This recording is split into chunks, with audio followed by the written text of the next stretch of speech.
The ramp dropped with a hiss, like a serpent deciding whom to bite, and the world came flooding in with heat and ash and the lowing panic of 1,000 throats trying not to scream at once. I tasted propellant and dust through the grill of my helm and let the taste become a measurement, a data point to set alongside wind vector and gravitational variance, and the crab-wise shuffle of bodies pressed too tight in lanes never designed for flight. I announced myself in low Gothic over amplifiers that turned my voice into architecture, and I named my chapter and the mandate of our presence and the simple order to be still. Stillness is a miracle in a crowd, and miracles must be commanded. I moved first, and I moved slowly, so that the mass could set its heart to my cadence.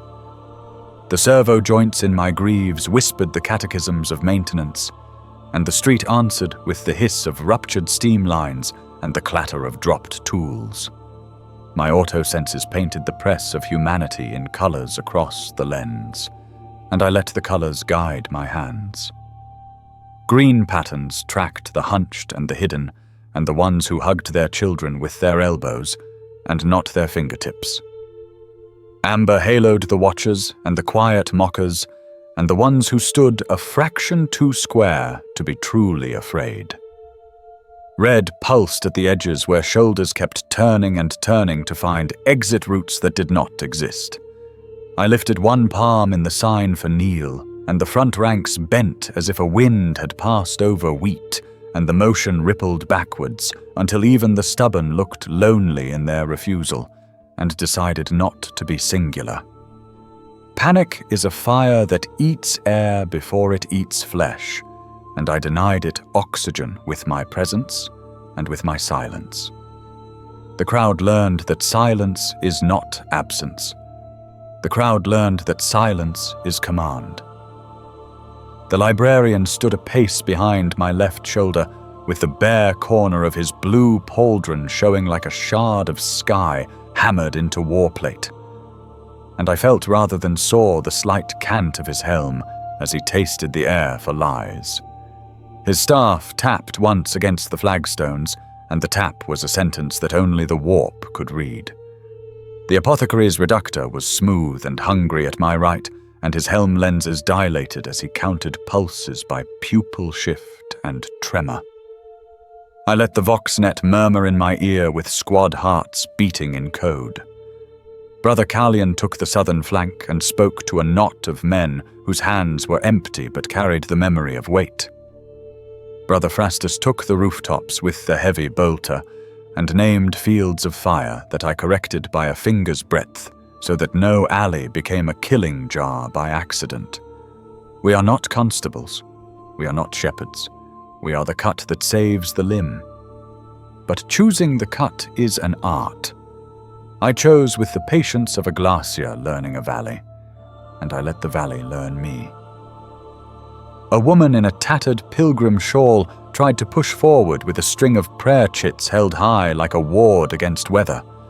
I pointed at the cobbles 2 arm lengths ahead of her boots, and then lowered my finger by the thickness of a thumbnail, and she understood that downward meant down and not forward.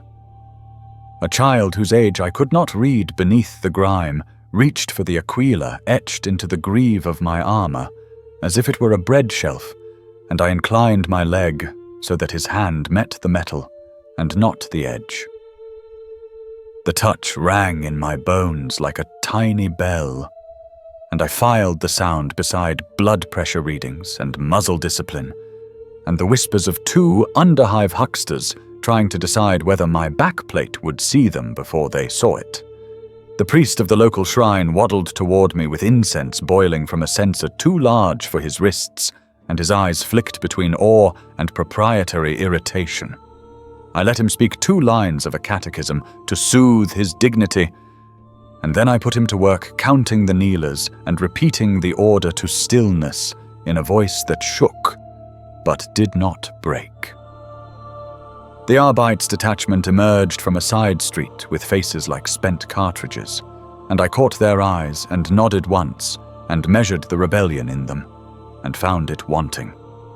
I gave them the perimeter that they craved, and the certainty they lacked.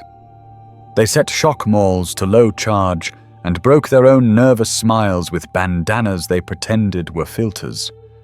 Even fear will put on a uniform if you hand it one. I raised the field Aquila on the broken habrail with one hand, and the world drew a straight line to it as if metal knew where north was. Lines make choices for people before they know they are choosing. I had the chapter serfs mark the ground with chem chalk that bit the eyes and cut through smoke and memory. Entry, search, shelter. The words told the truths that mattered and banished the truths that did not. I kept my voice sparse on the vox. Sparse words are heavy words. Brother Callian reported 3 ambers circling each other like carrion birds who could not agree on a corpse. I sent a servo skull with a lumen and let the skull's stare become mine. They looked up and saw themselves reflected in a glass eye that never blinked, and they lost the appetite for orbit. Weapons came forward stock first, and I took them without ceremony and without contempt. Contempt breeds incompetence. I tagged Lars packs with sigils so that their owners could one day reclaim something that used to be theirs, and in that promise I bought an hour of peace for the street. Trinkets came too, and I let them keep every charm and every ribbon and every shiver of bone that made courage possible.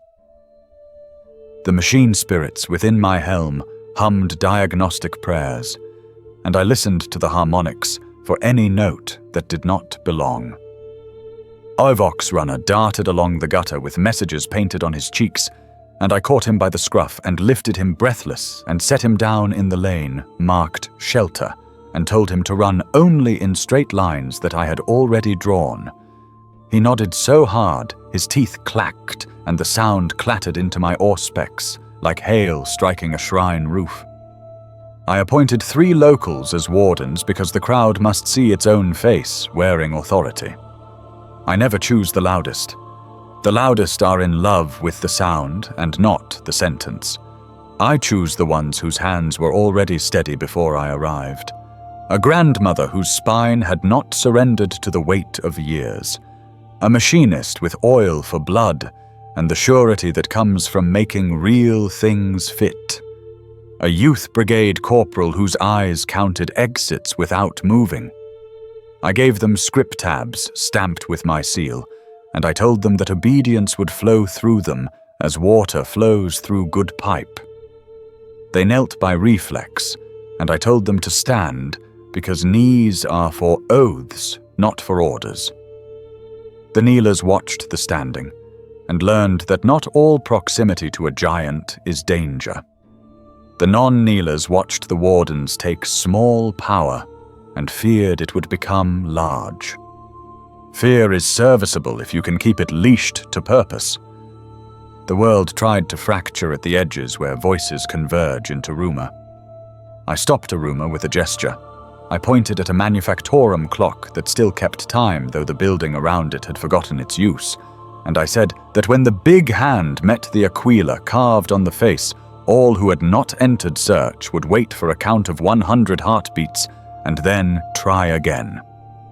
Hearts understand numbers better than tongues do. The crowd settled into the arithmetic, and I watched tension bleed out by degrees marked in my HUD.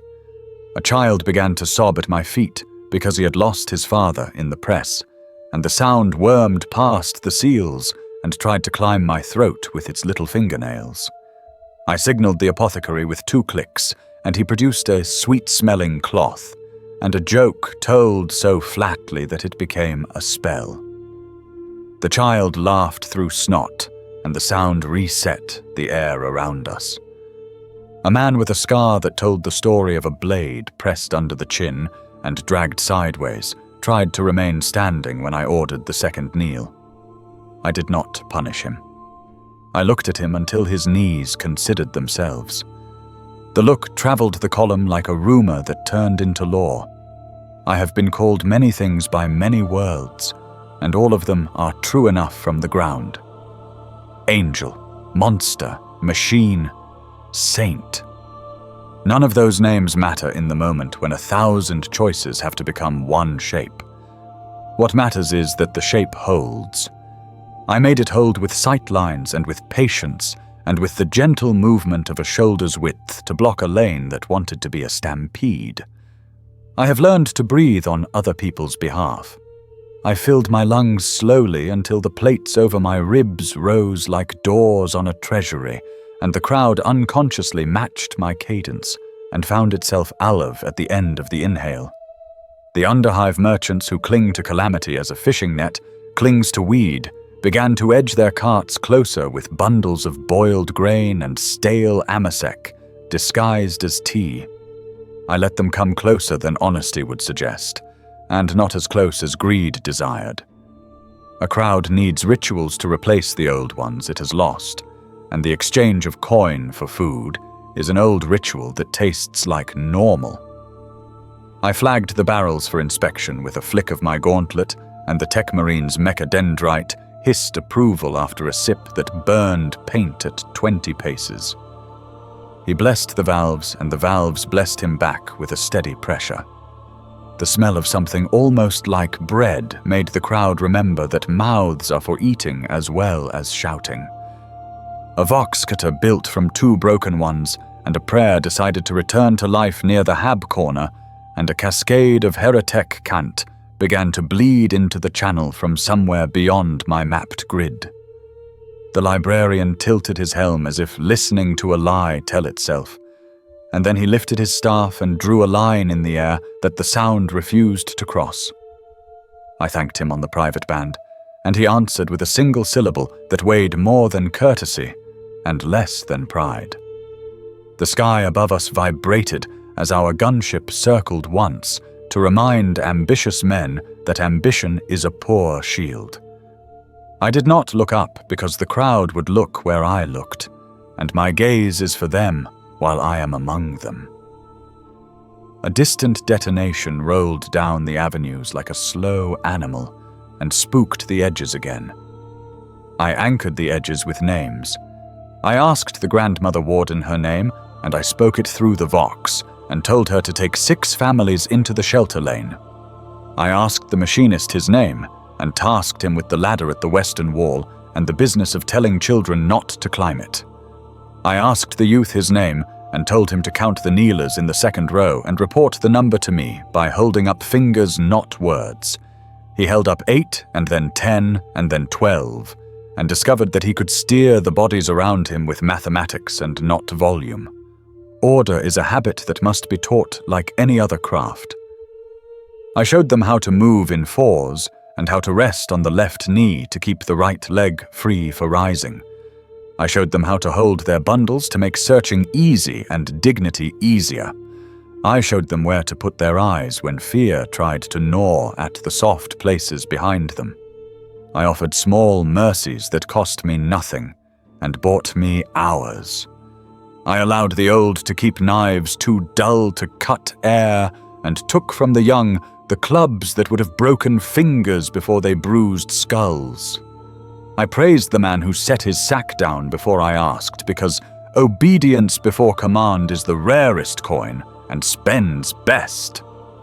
I reproved the woman who laughed in the wrong direction and gave her a task stacking ration tins so that her laughter would have a wall to bounce off and not a person.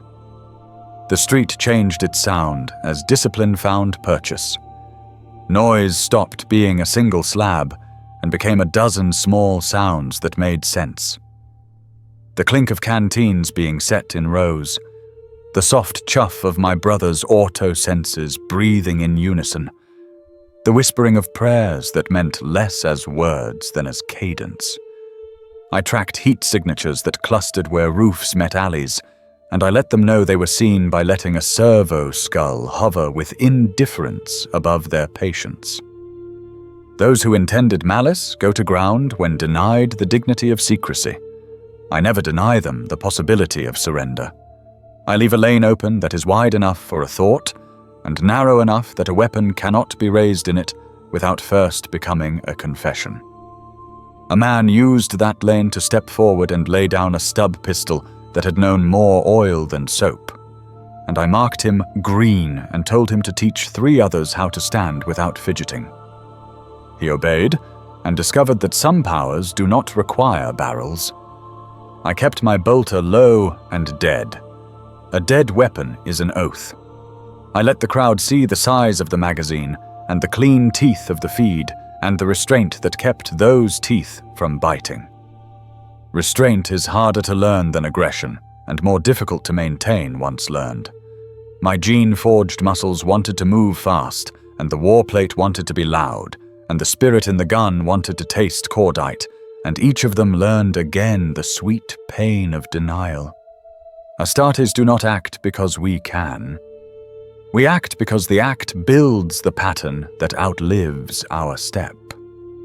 I tasted iron where memory lives, and I let the taste remind me of recruits who died learning this lesson, and of worlds that lived because we did not teach the lesson too late. The sun crawled behind the broken teeth of the manufactorum stacks and threw long bars of shadow across the lanes I had made, and the shadows became thresholds that the crowd hesitated to cross. I stepped into the first shadow and let it drape my armor like a cloak, and the others understood that a threshold is only a shape, and that shapes obey those who stand in them with conviction. A drone made of pressed tin and bear will buzzed near my helm with a camera eye like a fly, and I caught it out of the air between thumb and forefinger and turned its gaze toward the shelter lane, and then opened my hand. It understood its new purpose, like a dog understands a whistle. I heard the nervous laughter that follows when fear permits a small joke to survive, and I did not silence it. Laughter is a pressure valve if it points the right way. A vendor tried to charge a guardsman's widow 3 times fair price for a bowl of broth, and I knelt so that my helm lenses were level with his eyes.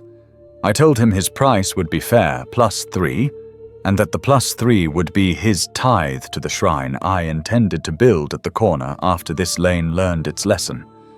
He grumbled for the joy of it, and took the fair price for the habit of it, and the widow ate something that tasted like salt and kindness, and the lane learned that theft is not ambition, but failure. I let the habit of good behavior begin to pay dividends in public, and the calculus of the street shifted toward survival with dignity instead of survival alone. Brother Phrastus reported rooftops clear of immediate red, but crawling with potential. I acknowledged and told him to keep his barrels cool so the air could forget the smell of fire. Brother Callian asked for permission to move his position 2 steps to the right to deny a sightline to a man who thought he had found one. I denied permission and told him to drop 1 kneel to reset the angle. He did, and the man's sightline died without the man understanding how. There is a kind of mercy that steals the crime before it is born. I practice it when I can. The first hour became the second, and the second reached for the third, and time behaved like a laceration that decides to clot because the hand above it does not shake. I walked the length of the lanes with steps paced to the beat of my secondary heart, so that the crowd would feel the thrum in its own bones and unconsciously align. I stopped at the head of the search lane and reissued the simple order. Hands open, eyes forward, knees on the command, words only when asked. The serfs worked with the competence that comes from loyalty taught across generations, and the machine spirits in their slates purred as names became sigils and sigils became reassurance. The priest found himself useful in repeating my orders in a voice that made them sound holy. I allowed the fiction because function is a higher truth than pride. A pair of adolescents wearing the bravado of those who have not yet paid for it tried to make a game of darting between kneelers to impress each other with speed. I let them complete the second pass so that their memory would absorb the pleasure. Then I caught one by the collar with a movement too fast to be human and gently rotated his axis so that he faced the Aquila standard. I placed his hand upon the pole and told him his new task was to watch the cloth. Not flap. He tried to watch cloth into stillness for 4 minutes and discovered the weight of responsibility is heavier than mischief and more satisfying. His companion found a broom and began to sweep because sometimes virtue is contagious if you do not preach at it. A vox burst from high command tried to claim my attention with urgency, fattened by distance, and I slotted it into a secondary channel that I let my noosphere digest, while my eyes stayed with the people in front of me. Orders matter, but the ground is a legislature that writes its own laws in real time.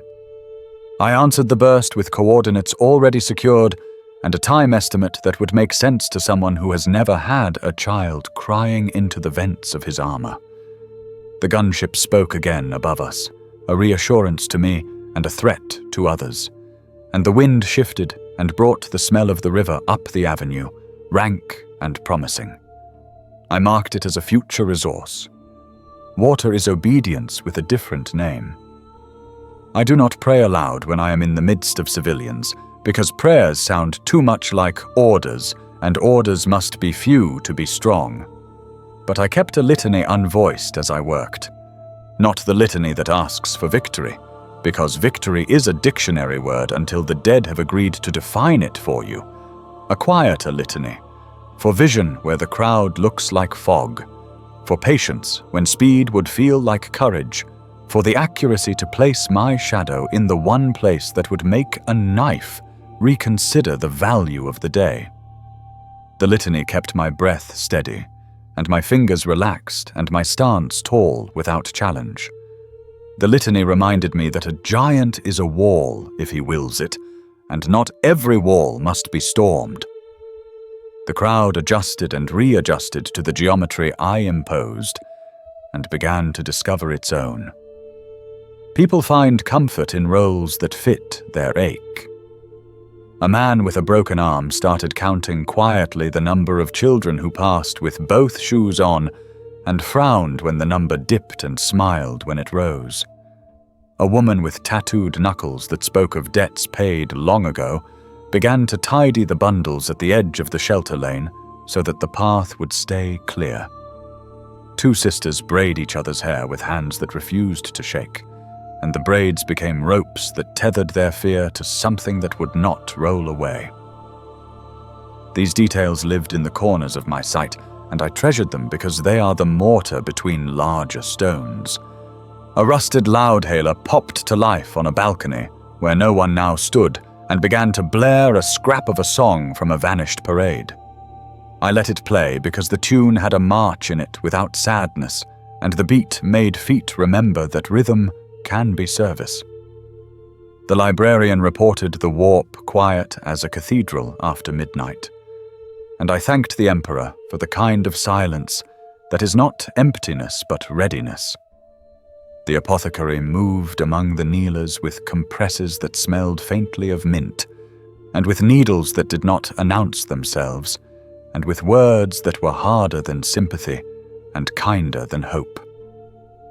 He logged 3 fevers, 2 fractures, 1 infant whose lungs were learning the world reluctantly, and I rerouted the order of passage so that reluctance did not become an obituary. An old man with cataract clouds and a veteran's posture asked me if I remembered the siege of Pharos as if I might have been there, and perhaps I had, and perhaps I had not, and perhaps it does not matter, because the memory he needed was not a diary entry, but a reassurance that battles end. I told him that sieges end when lines hold, and that lines hold when men decide they are heavier than the things that try to move them. He nodded as if I had quoted a book he once loved and forgot, and found again in a trunk. He told the boy beside him to keep his shoulders square, and the boy did, and a tiny piece of the world became stronger. I kept my helm forward, and my bolter low, and my steps measured, and my voice scarce, and the lanes continued to improve their opinion of themselves. The edges still seethed in places where poverty teaches teeth, and I let them seethe, because not all boiling is for cooking, and some of it is for cleaning. I watched, I counted, I adjusted, and the crowd learned that the act of being seen can be as calming as a prayer whispered into the skin of a child. The ash settled, the lights found their hum. The air remembered it had room for lungs. I allowed myself a single breath that was almost a sigh, and then set my gaze on the western approach, where a new knot of bodies gathered like weather and began again to measure. Order begins as a shape I draw into dust and habit and fear until people mistake it for their own idea. I plant the aquila where eyes will find it without looking, and I let the symbol do half the speech my amplifiers do not need to make.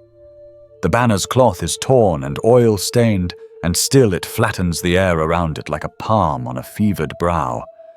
I point at the ground, and chem-chalk squeals under a serf's hand as letters appear that even the illiterate can read with their feet. Entry. Search. Shelter. The words become lanes, and the lanes become spine, and the spine learns to hold its own weight. I keep my voice spare because abundance is the enemy of obedience. I say kneel, and they do. I say rise, and they do. Simple verbs carry more freight than sermons when the world is burning. The priest fusses at the edges of my work with incense and syllables, and the need to make everything holy so it can justify his life. I let him read one line from his book, and I choose the line for him so that his faith and my purpose cannot disagree in front of the crowd. Kneel for inspection, he intones, and his voice finds the iron it misplaces when wine is near, and men who would spit at me will not spit at a promise that sounds like their mother's grave. Arbites take the perimeter with the relief of men who have been waiting for someone to own the fear so they can wear it like armor instead of like shame. I set their mauls to low charge with my own gauntlet, and their eyes crease with gratitude that looks like irritation. I array the wardens I chose earlier, where the crowd can see itself in authority without mistaking itself for command. The grandmother stands at the head of shelter with a posture that corrects the young without words. The machinist takes search, because his hands know how to find fault without breaking what still works. The youth watches entry with the hunger of someone who has finally been asked to do something that matters and will not be allowed to forget it. I give them each a slate, and the slates blink acceptance as their names become sigils that ride my HUD like small lanterns. I tell them to repeat only what I say, and to take nothing personally, and to praise first and punish rarely, and to make punishment visible when it must be done. The crowd begins to self-organize along the grooves I cut into the day. Order spreads fastest when you let people feel they invented it. I watch for the little resistances that grow into teeth. A man refuses to remove a ring and calls it a relic. I tell him relics are braver naked than clothed, and I hold out a tag and a promise, and he surrenders the ring to the warden with a look that tries to be defiance, and falls short. A woman keeps shifting her bundle between arms to hide the weight that does not match the size. I tilt my helm, and the librarian's staff touches stone, and whatever memory crouched in her cloth decides to be a pot instead of a pistol. We make control into a ritual with steps so simple, even terror can dance them. Step forward, open hands, eyes on the aquila. Speak only your name if asked. 1 knee when I lift my palm. 2 when the black liveried Arbites steps close. Stand when the grandmother clicks her tongue. Move along the chalk until you smell water or incense or oil, and then stop. I time the cadence so that breath and movement align, and the friction of thousands becomes a hum instead of a grind. I mark the obstinate quietly with amber, and let them stew under the gaze of a servo skull that has more patience than I do. Time turns obstinacy into cooperation if you salt it with boredom and the knowledge that you are seen. I have the tech marine lash the vox to a loudhailer, and I pipe a low metronome through the square at 48 beats per minute. He complains that I use sacred circuits to play a drum that does not exist, and I tell him discipline is also a machine spirit, and it prefers percussion. Feet find the beat. Hands find stillness on the beat. Voices drop between beats. The square becomes a lung that I breathe. A cart arrives with water drums that do not match their road tax seals. I rotate a lid a finger's breadth and taste the ghosts of solvents the seller hoped we would not smell.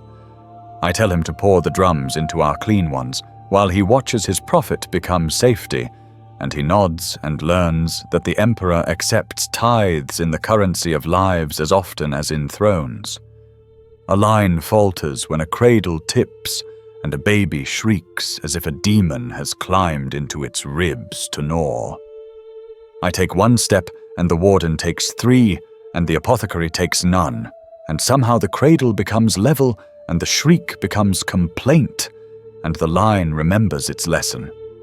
I move among them with my bolter low, because a low weapon is a promise that my power belongs to their safety and not to my hunger.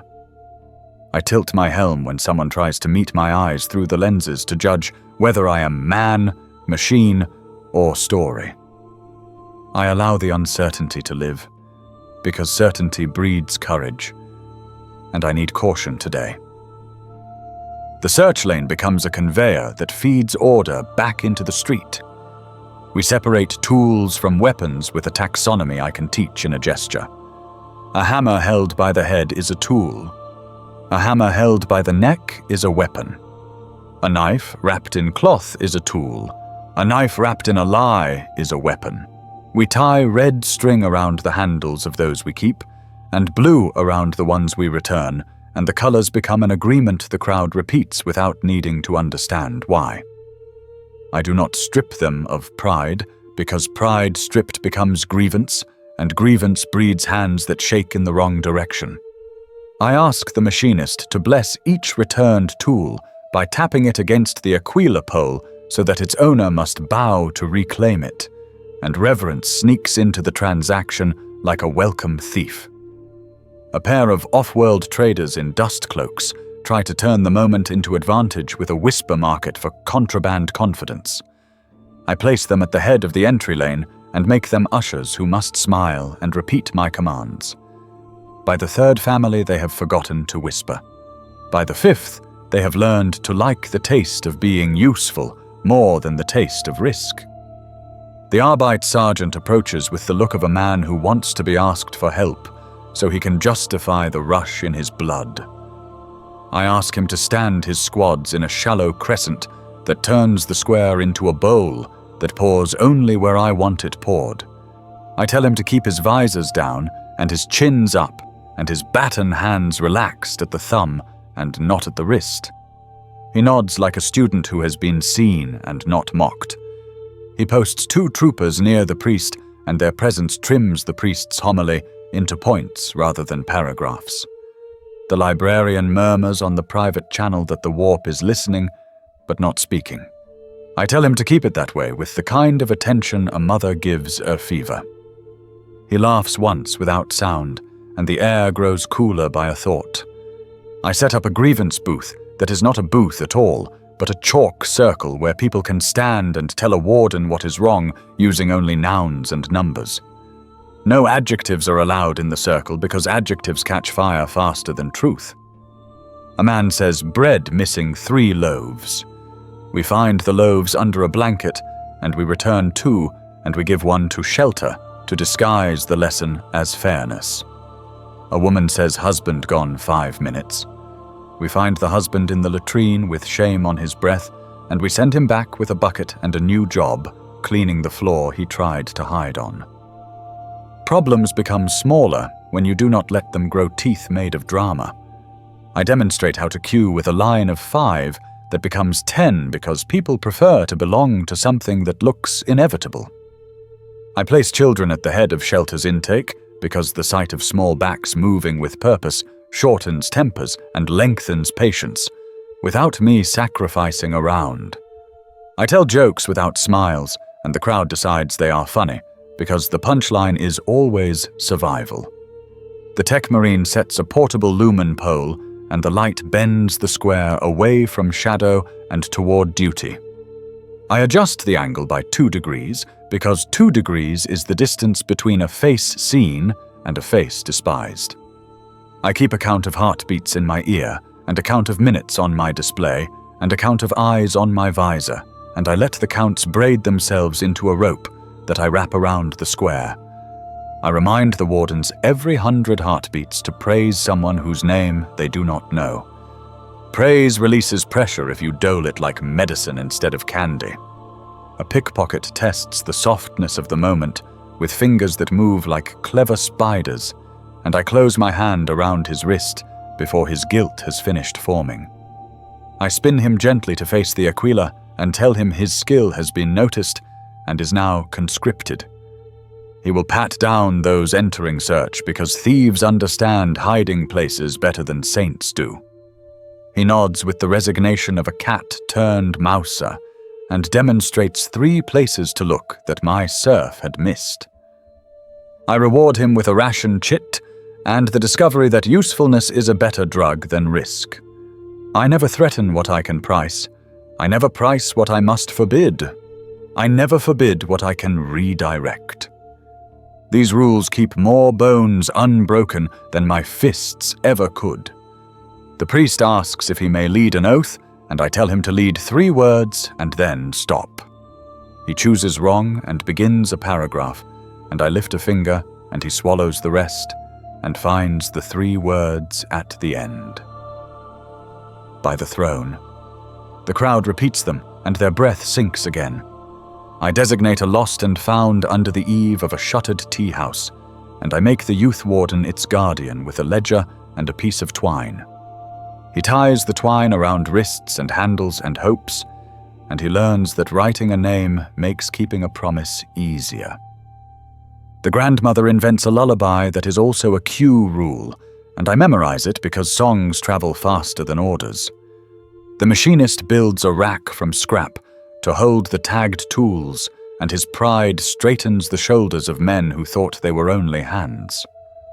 I ask the Arbeit sergeant to walk the outer rim counterclockwise, while my brothers pace clockwise so that shadows never learn the rhythm of either.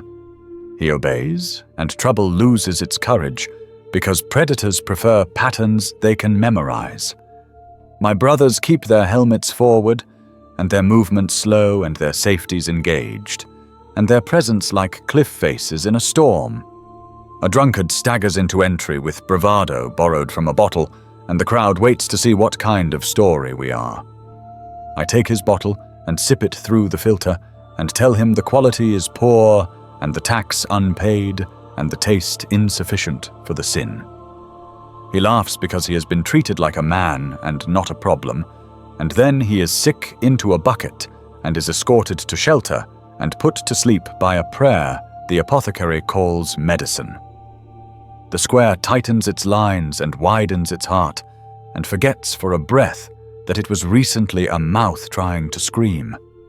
I set a schedule without using the word schedule, because schedules sound like prisons until they feel like rescue. Every 50 heartbeats a row advances. Every 100 heartbeats the wardens rotate. Every 200 heartbeats the priest says 3 words and no more. Every 300 heartbeats a cart of water moves down the lanes and never up them. Everyone learns the choreography through repetition rather than explanation, and the square becomes a machine with more mercy than most machines I have known. A courier arrives with a stamped sigil from a governor who has discovered I exist and would like me to do something impossible with fewer resources than dignity requires. I tell the courier to kneel and drink and wait, and remember that even messages must pass through search. He does, and discovers that obedience tastes like water when the day is made of ash. The librarian marks a cluster of amber that has thickened like blood under a bruise near the mill gate. I send Brother Callion to stand in their line and say nothing and be large. And they decide that their plan was a thought experiment and not a destiny. I pull the lens of my attention back one notch to see if the whole has learned what the parts now practice. Entry flows. Search reads, shelter breathes. The priest speaks only when he should.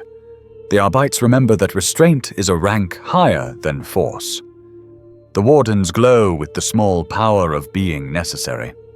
The crowd discovers the relief of surrender correctly aimed. I soften the metronome by a fraction, so conversation can rise like mist between the beats without becoming storm. I lay my palm on the Aquila pole and let the vibration of the banner's cloth tell me how the wind intends to argue and whether my geometry will hold. I adjust 2 sandbag stacks by 1 brick and send a boy to fetch his grandfather, not because the old man is strong, but because old men make good corners.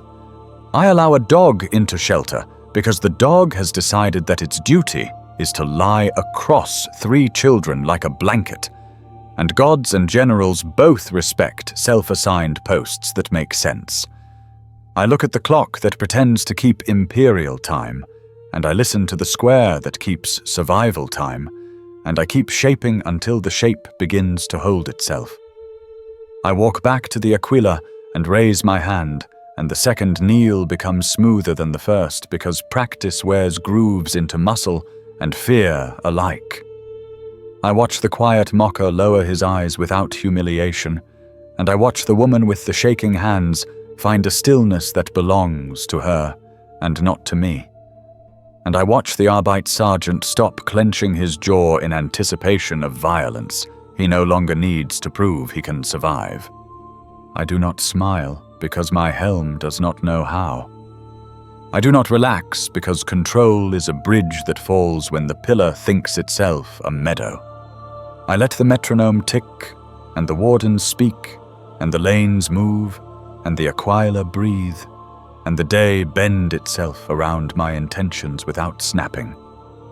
I shift my weight a hand's breadth to the left to close a line that does not yet exist, and in the space that opens where my weight had been, the crowd learns another rule it will think it invented.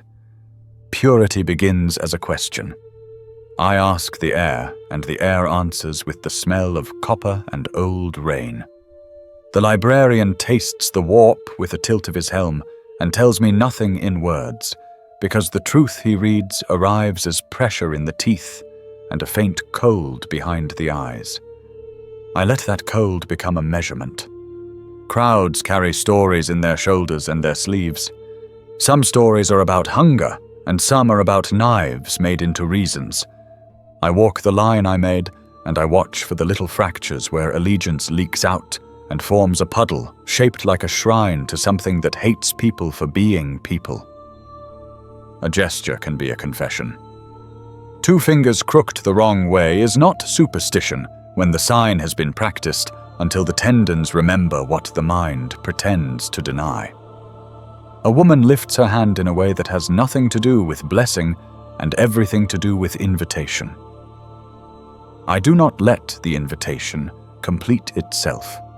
The bolt leaves the chamber with the sound of a door slamming on a rumor, and the crowd jolts and then discovers that stillness is safer than commentary. The child at her knee makes a noise that cuts through my seals, and I permit the noise to exist so that it does not seek company inside other throats. The chaplain steps into that noise and gives it a place to sit by speaking a prayer that is half lullaby and half threat to the dark. He speaks of the Emperor's light like a line on the ground rather than a halo in the sky, and the crowd takes comfort in lines. The woman falls like a lesson no one wanted, and the apothecary marks the stone, so her blood will not be mistaken for a map by those who think stains are instructions. Cruelty is what the unwounded call precision, when precision keeps them from becoming a count on a slate. I do not love the act, and I do not hate it. I file it. Filing is a mercy I give myself so that mercy can be given to others without shaking. Red becomes green faster when certainty arrives without a speech. I signal the cordon to flex like a muscle that has learned the difference between strength and display. Helms turn without hurry, and the line of bodies reorders around the fact of the shot until the fact becomes a rule. The librarian's staff touches stone, and the echo comes back without a hitch that would mean something hidden is holding its breath. He tells me on the private band that the surface is quiet and the subsurface is watchful.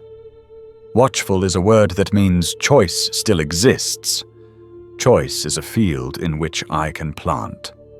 I send a pair of servo skulls to draw circles over the edges where men who think themselves bold begin to calculate angles. The skulls shine their cold lamps, and the lamps make honesty easier to imagine. A man with a sleeve that never rides up tries to keep it that way when a warden lifts his tag and asks for his name. I do not pull his arm. I ask the name again in the tone my gene-fathers taught me to use when metal forgets it is supposed to be a door and not a wall. He says a name that stumbles, and in the stumble I hear the sound of a basement where candles talk too much. I mark him Amber, and the crowd watches how I do it. I do it with a tilt of my finger and not a shove. The tilt tells the watching that fate is a hinge, not an avalanche. He goes to the side with others who have learned today that the difference between suspicion and safety is simply time and gentle scrutiny. Gentle scrutiny is a phrase that hides a lot of work. The apothecary moves through the amber pen with the auspex calibrated to pulse and pupil and the 1,000 tiny betrayals the body offers when the soul seeks colder company. He smells for the rot that is not decay, but doctrine. He listens to knee joints and to the small bones in the ear because cult oaths harden places that should be soft. The tests are not elaborate because elaborate breaks under panic. The tests are many because many catches more than any single net. We look at teeth worn flat by grinding hymns, and we look at fingertips stained by oils not used for machines, and we look at the slight shine on a coin that has been kissed more than spent. The chaplain stands at the gate, and his Crozius does not move because he does not need to move to be a judgment. He asks questions in low Gothic and in a cant that is not taught in schools and in silence, when silence is the only tongue a liar cannot borrow. He makes the sign of the Aquila, and he watches which eyes cannot track both wings. He quotes a fragment of a catechism with one word wrong, and he sees who flinches before he corrects it. Heretics are weather vanes for words they think will hurt them. I watch his work as my own work continues, because purity is not a location, but an atmosphere. The atmosphere cannot be allowed to thin. I keep my bolter low, and my stance quiet, and my attention merciless. Mercy without attention is neglect, and neglect wears a mask that looks kind until it kills someone weak. A veteran in a jacket heavy with unauthorized medals tries to stand too near a corner where a shadow clings to geometry. I steer him with a glance because veterans understand ranks even when ranks are not spoken. He goes where I put him and finds that being useful is a medal with weight that never tarnishes.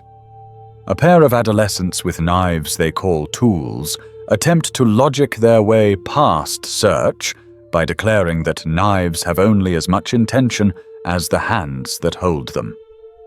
I agree, and then say that my hands intend to hold their knives until the evening star rises.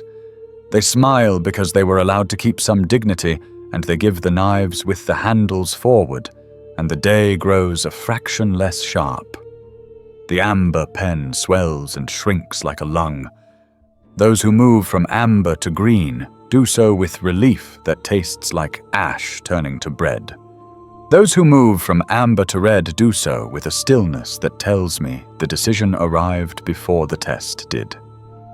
A man with a tattoo of a circle that is also a coil stares past me at nothing with the devotion of a man listening to a song only he can hear. I ask him what tune, and he says a word that makes the librarian's helm tilt and the chaplain's jaw lock. I do not argue theology with him, because argument is a rope thrown to a drowning man who has made friends with the water. I put him on his face and bind his wrists with cord, blessed by function and not by incense. He tries to speak prophecy, and I remove his mouth from the conversation by assigning him silence, and the silence obeys. The crowd watches without joy and without hunger, and that is the best I can ask of them when the day requires this kind of lesson. A child asks if the woman I shot will wake. I tell him that some sleeps are a wall you do not climb, and he nods once with the gravity of someone who has seen winter. He leans into the dog that adopted him at shelter, and the dog leans back, and I let that be the only warmth I notice for a dozen heartbeats.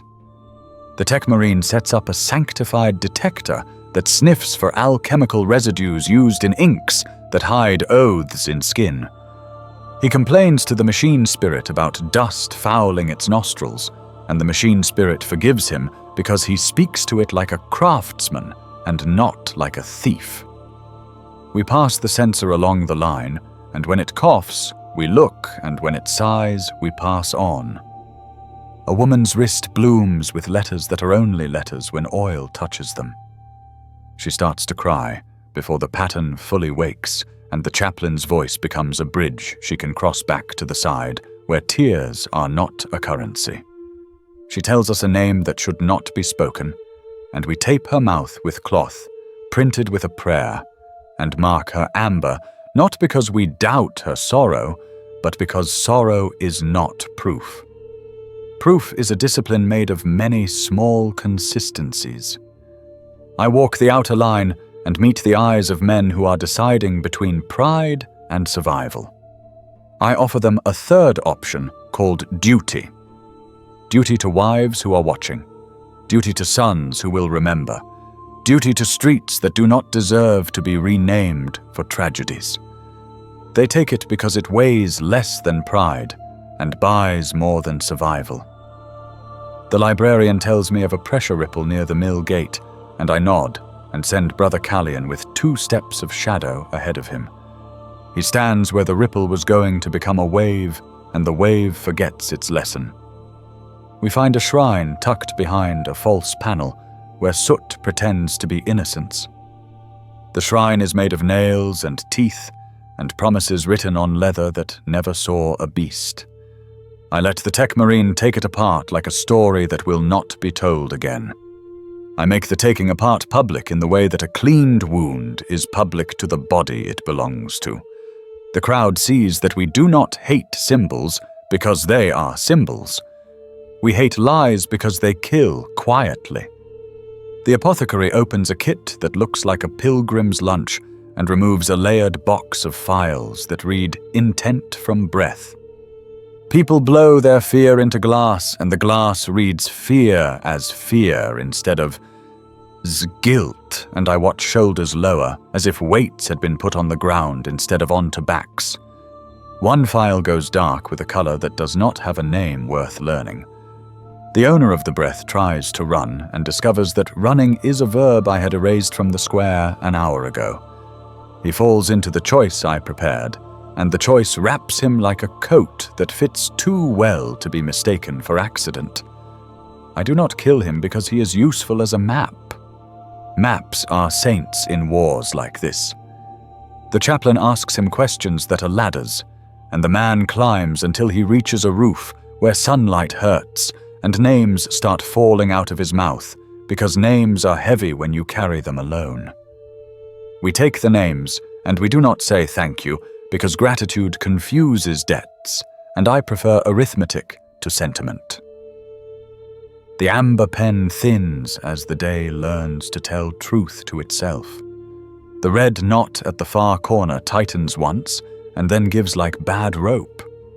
We move 6 to holding for later transfer to those whose vocation is to keep people intact for as long as it takes them to decide to be honest. Intact is a gift when the alternative is a story told with fire. I readdress the crowd with the fewest words that can carry what must be carried. You are alive because you obeyed. Keep obeying. The sentence lands like sand in mortar. Not pretty, essential. I do not call this mercy, even though it feels like mercy, to those who want a word for why they are still breathing. I call it maintenance. Maintenance of a perimeter. Maintenance of a hope that prefers small, honest labors to grand, dishonest oaths. The priest asks if he may sprinkle the amber with holy water. I tell him to sprinkle the green with clean water and to keep the bucket moving so the ritual looks like work and the work feels like ritual. He obeys, and the crowd concludes that blessings and practicality are cousins. The librarian lowers his staff and tells me the subsurface has stopped leaning toward us.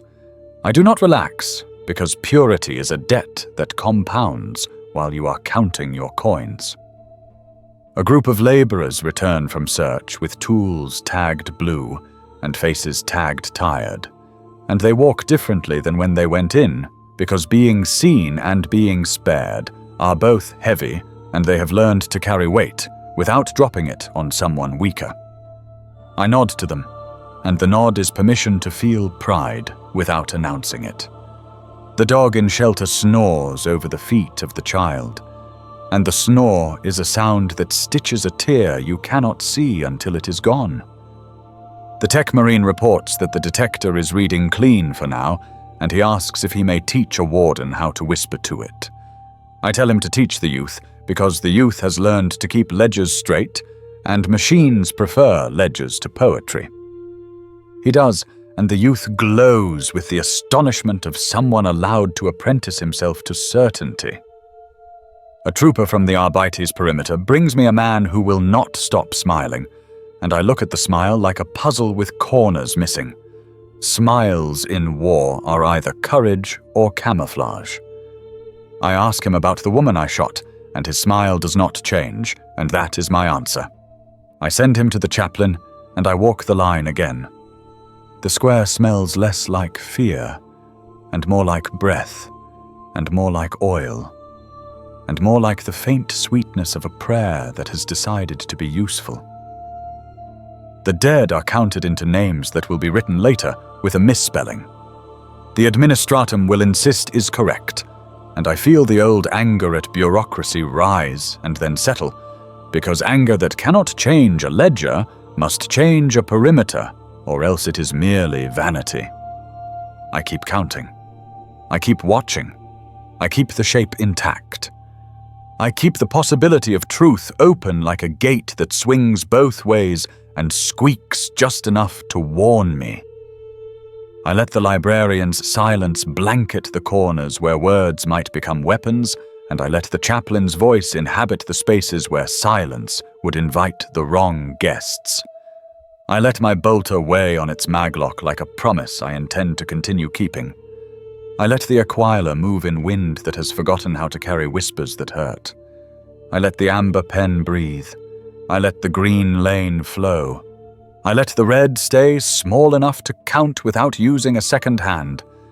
I let the day learn the sound of a decision made once and enforced always. I taste the old iron at the back of my mouth, and I remember that precision is not cruelty, and that mercy is not softness, and that purity is the refusal to let confusion kill the slowest among us. I stand where everyone can see me, and I make sure my shadow falls where it will discourage a hand from entering a pocket it should not, and encourage a hand to steady a neighbor who is trying to stand. I breathe for the crowd, and the crowd breathes with me, and the air holds. Requisition begins as an audit of need spoken in the grammar of bolts and thirst and time. I take stock with my eyes and with the auspex, and with the way a street breathes when it thinks it will be asked to survive. We always pay, though rarely with coin, and the coin we carry is certainty, protection, repair, and the quiet mathematics of fewer funeral shrouds. The tech marine arrives at my shoulder with the warm reek of sacred oils clinging to his servo joints, and the low purr of machine spirits soothed into cooperation. I point to the vox mast lopsided over the tenement roof, and he hums a litany that climbs his throat like a ladder and then spills into Binharik that makes the mast remember its purpose. Cables the size of a child's arm hang in ragged braids, and he kisses each with a contact probe until sparks agree to travel rather than sulk. The first clean tone from the mast rolls down the street like the edge of a hymn, and men who thought themselves deaf to hope look up without meaning to. I mark the generator that smokes like a guilty incense burner, and the tech marine's mechadendrites snake toward it with tenderness that would break most hearts. He opens its belly with a priest's care and a butcher's bluntness, and replaces a carb plate with one from our pack that still remembers how to accept blessing. The houses watch us operate, and their faces learn that our taking has a shape and our leaving has weight. I requisition 3 grav carts from a trader whose cloak tries to be velvet and fails under the argument of ash. He begins to tell me their price, and I tell him their purpose. He decides that purpose is a fairer currency, and I stamp his ledger with my seal, so a bureaucrat later will have something to fear besides boredom. The carts become ambulances and ammunition mules, and a moving wall when children need a corridor through bodies too tired to part. We take promethium in quantities measured by the likely duration of a fight, not by the greed a man can fit into a drum. The drums complain when lifted, and then settle under the hands of chapter serfs who know how to coax weight into obedience. I taste the air above each lid with the filters open a fraction, and the ghost of solvent or of water or of cowardice tells me whether the drum was cut. We swap any suspect drums for our own, and the exchange buys more than fuel because it buys the knowledge that our fire will not betray us. I take medikits, not because we lack them, but because you can never have enough bandages on a day that wants to teach anatomy. We leave an apothecarian corner in shelter with the red drop sign painted big and crude so that even panic can find it. The apothecary sets out disinfectant like holy water and sutures like rosary beads, and morphia like a promise that pain will be seen. We take hab doors from shattered frames, and we do not call it theft, because the house they once guarded has already become an argument about dust. The doors become stretchers and barricade lids and a roof for a child whose sleep cannot learn the weather while the guns write essays in the distance. I take every functioning flamer nozzle and every filter mask and every length of hose, and I catalogue them with a speed that looks like sorcery and is only practice. In return, I leave instruction that fits in the space between breath and fear. Turn this valve first. Bless the nozzle twice. Bleed the line with a rag wrapped around your fingers, because burns that do not happen are better than stories about courage. I take one of the governor's private water lines that runs like a lie beneath a broken statue of victory, and I make it a truth. The tech marine splices new pipe into the old, with couplers that click like polite teeth, and the water that once whispered to marble now hisses into buckets. We leave the tap. We leave a schedule and a chalk tally for rationing. We leave a posted warden with a stick that is not for beating but for pointing, because pointing is a language everyone understands when thirst shares a dictionary. Volunteers step forward without knowing they have volunteered, and I give them titles that sound like verbs. You will carry, you will stack, you will count, you will watch. The old become inventory saints who know which pile is heavier by looking. The young become legs in service to lungs that have given enough. I call for runners and 3 children arrive before the word has finished leaving the vox. I put slates in their hands and stamps on their wrists and simple roots in their heads that do not cross kill lanes. They run messages between posts with the speed of hope, and I watch them learn that being necessary is better than being brave. I take blankets from a shuttered dormitory whose windows still hold the breath of last winter, and I leave them in a pyramid near shelter with the grandmother warden playing topmost judge of fairness. She does not smile when she hands a blanket to a man who pretended he did not need one, and the lack of smile is mercy because it gives him no debt to repay with foolishness. I take cooking fuel and I leave stew. The priest brings a pot big enough to baptize a squad, and the tech marine cleans its nozzle with a prayer that smells like lemon and metal.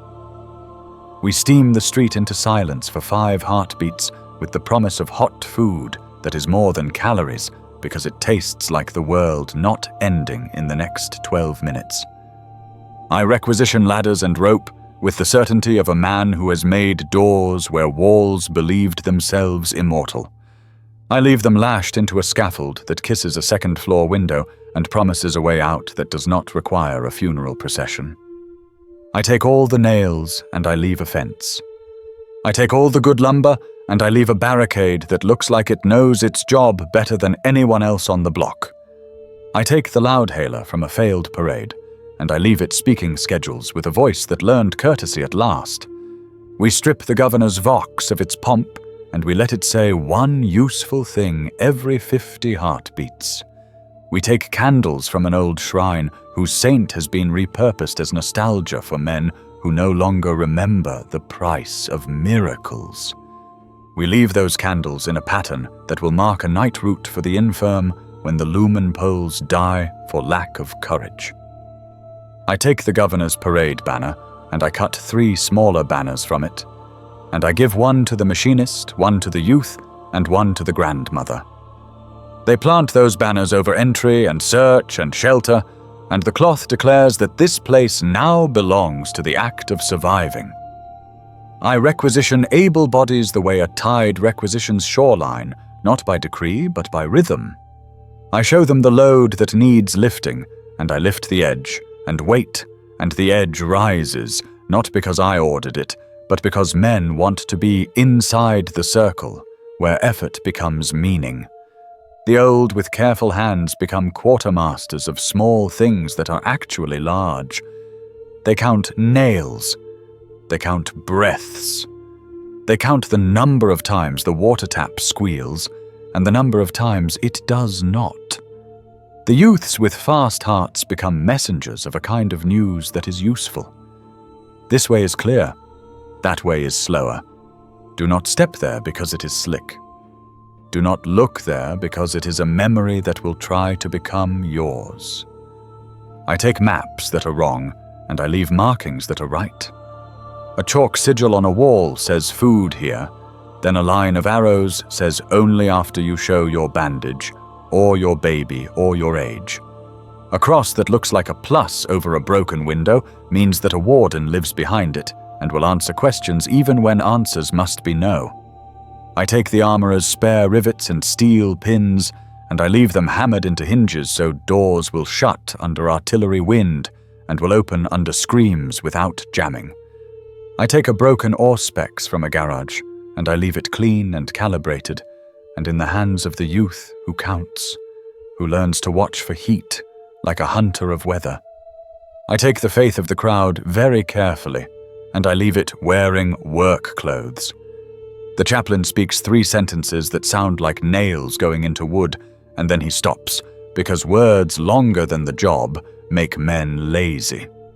He blesses the generator, and the generator starts on the second pull, and the crowd decides that maybe holiness is alignment and not incense.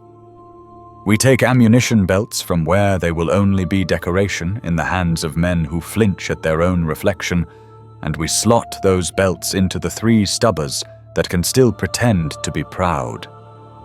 We leave those stubbers mounted where the lane narrows, and we leave 2 men behind them whose hands did not shake when they told me their names. I requisition the stubbornness of a woman who has survived 3 floods, and I leave her in charge of sandbags because sand obeys people who know water. She builds a wall that looks low and is actually deep, and she marks it with a ribbon that means, "Do not move this unless you can tell me what it will cost." I take every length of wire I can find, and I leave trip lines for bells instead of bullets, because bells are faster than coroners. The tech marine binds the lines to a web that speaks to his helm, and to mine, and to the youth's slate, and to the chaplain's crozius, and the square becomes a throat with many ears. I take the petty authority of a clerk who wants to stamp something, and I leave him in charge of ration chits, where his desire for straight columns becomes a public service. He writes names slowly and gets them right, and the value of food increases because it now carries the dignity of being recorded. I take despair wherever I can pry it loose with the lever of activity, and I leave tasks with ends so clear the hands can find them even when the mind is lost. Stack these. Tie those. Stir until the spoon stands up but not longer. Carry to the end of the chalk line, and then turn left where the dog sleeps. We take the broken teeth out of the gutter, and we leave a path that will not slice the feet of those who run when the siren calls. We take the hinges off a door that opens the wrong way for a barricade, and we leave that door opening the right way for a stretcher. I requisition trust by spending my own first. I bend and lift a crate that does not need my strength to rise, and I carry it to show that rank is a term for arrangement, not a license to be idle. Eyes follow, and spines straighten, and arms discover that they were intended for more than hugging fear. I take the governor's private medici-locker with the care a man reserves for a child in a house fire, and I leave it unpacked on a table in the center of the street, where its contents cannot be lost to rumor. The crowd sees tourniquets and dressings and stimulants, and the knowledge that we did not hoard becomes a thicker armor than ceramite for the next hour. I take the last 2 functioning Auspex beacons from our pack, and I leave them on rooftops with lines of sight that would make an artilleryman nod.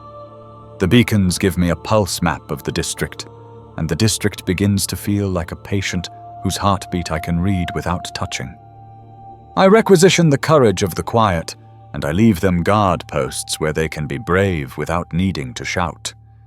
I take the noise out of the loading process by giving it a rhythm, and I leave the rhythm running when I move on so that necessity can dance by itself. A man tries to sell us purity seals peeled from old boxes, and I buy them all, and I press them onto braces and buckets and bandages where they will do their real work as small artifacts of meaning.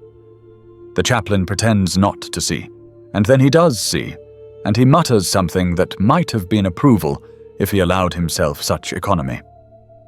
I take the leftmost stall of a market long since looted, and I leave a posting board.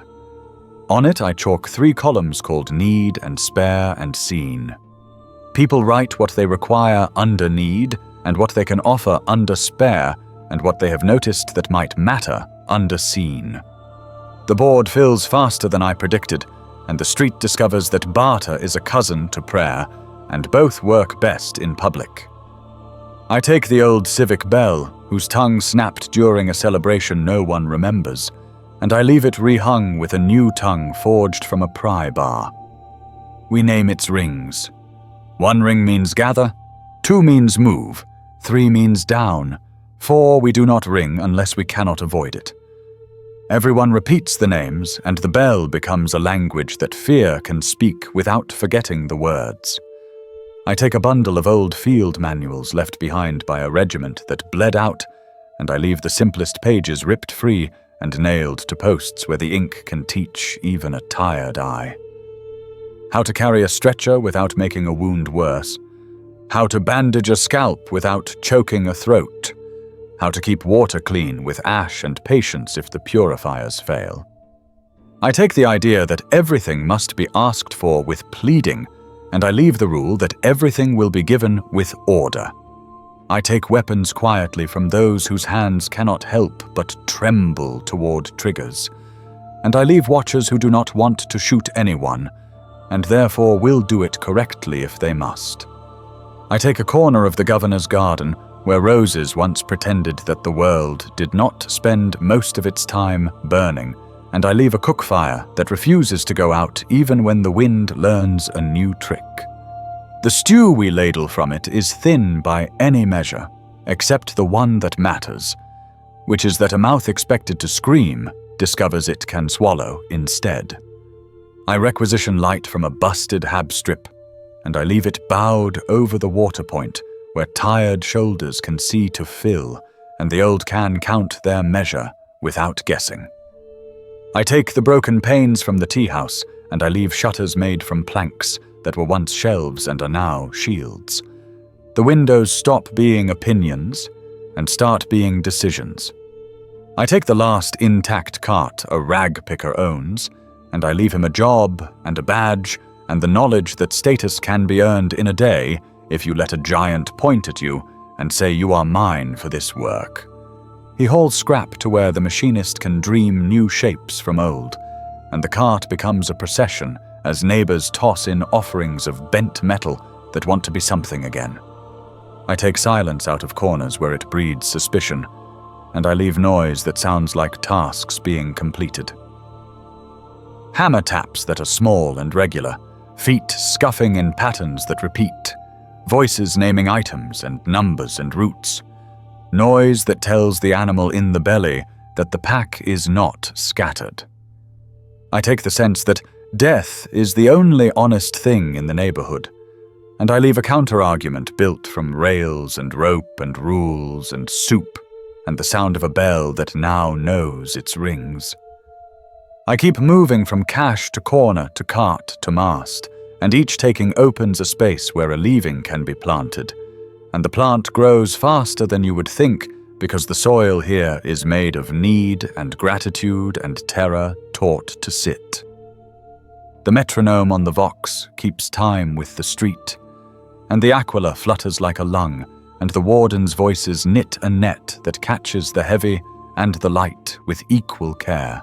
And the day discovers that scarcity can be organized into safety if a man with a bolter held low keeps insisting it can. Departure begins with a finger and a map, and a promise that the line will move where I say it will. I do not shout because shouting is an admission that your geometry is failing. I point, and the wardens echo the point with hands, and with the short commands we rehearsed until their tongues learned my cadence. Columns assemble themselves from fear and duty, and the memory of drills none of these people ever had. I set the pace with the metronome still whispering on the vox because hearts obey drums even when brains argue. 4 abreast where the lane allows, and 2 where the lane pinches, and 1 where a city's bad decisions have narrowed into a throat. Children ride the carts and the old walk beside them, with hands on rails to teach the wheels that they are watched. The wounded go in the belly of the column, where the pressure is most even and the edges cannot nip at them without me noticing. The runners take the flanks and ferry messages like white blood between cells zolotitas. I seed the line with my brothers as stones in a river that refuses to change course. Brother Phrastus owns the rooftops with his heavy bolter silent and his sightline arrogant. Brother Callion is the hinge where the route bends, and ambition would like to try a shortcut. The tech marine walks backward sometimes because machine spirits reward the courtesy of seeing their faces even when you are leaving them behind. The chaplain moves like a rumor of iron, and his Crozius taps the ground in a metrical complaint that somehow calms children and terrifies cowards. The apothecary counts by injuries and keeps his reductor hidden the way a polite man keeps a knife out of sight at supper. We take the road we cut in the morning and we widen it where the day has tried to close it with wreckage and regrets. Grav carts float where the cobbles are broken, and their hum becomes a lullaby no one intended but everyone needs. I name the alley mouths as we pass them so that fear knows which direction to look if it must. Left mouth clean, right mouth suspect. Archway breathes, gutter sings, Naming things steals power from the part of the mind that prefers ghosts to facts. A servitor with a mine-clearer rig grafted to its spine waddles ahead of the point and sweeps with a wand that chatters electronics like teeth. The wand clicks over a promise someone buried poorly, and the tech marine kneels and unscrews the promise from the earth and hands it back to the dirt in pieces that cannot hate. The column exhales one long breath and then remembers to inhale in parts. We pass a barricade we built at noon, and I look at it and I look at the people, and I decide it is a bridge now and not a wall. Sandbags move from defense to crossing with the graceless beauty of necessity. The woman I named the Sands Warden directs the unthreading like a tailor letting out a suit for a man who grew into it too fast. I place 2 Arbites at the far side to turn our crossing into a gate for those who will follow 5 minutes behind us, because evacuation must learn to be generosity while it is still learning to be speed. I burn a stair of planks over a chasm where a floor forgot itself, and I walk it first so the column can measure my weight and not their fear. On the other side, I leave 2 planks less than would make it easy to bring a stubber across at a run. Ease is the enemy of safety. We turn left where a statue of an imperial saint points vaguely at heaven and too specifically at a kill lane. I make the saint useful by tying a banner to its hand that tells the column where to ignore piety in favor of survival.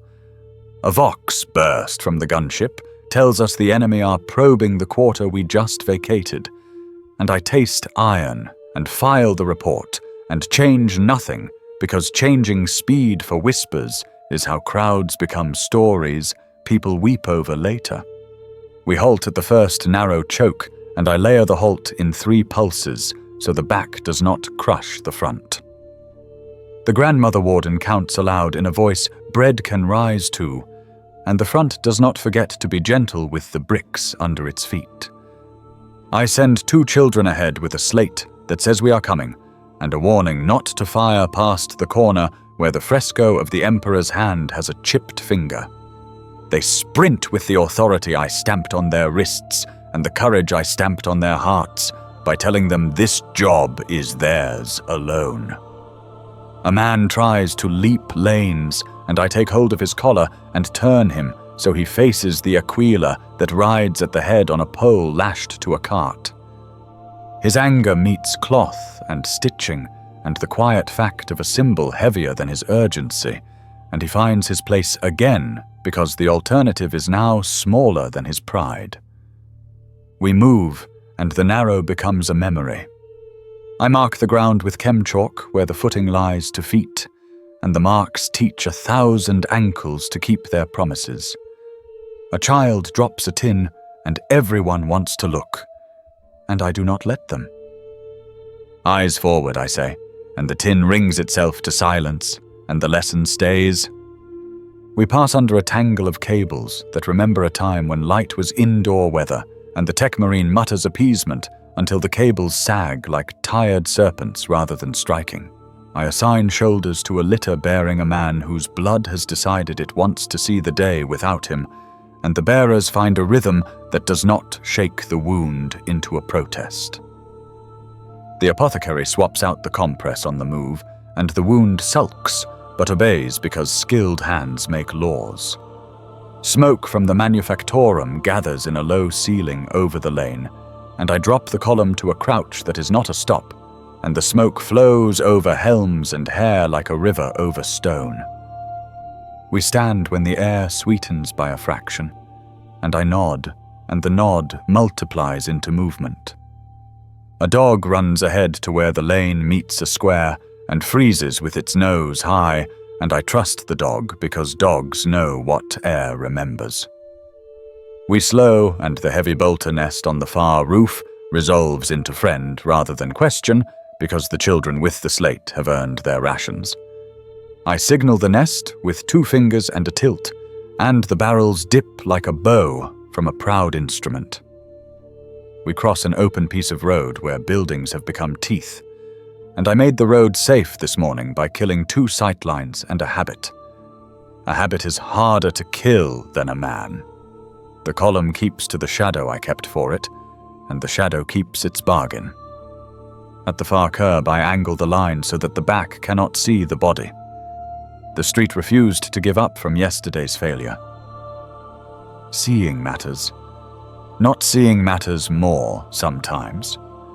A warden stumbles, and 3 hands catch him before the ground does, and I let the pride that wants to praise become instead a note in my ledger of who to trust with more weight at the next bend.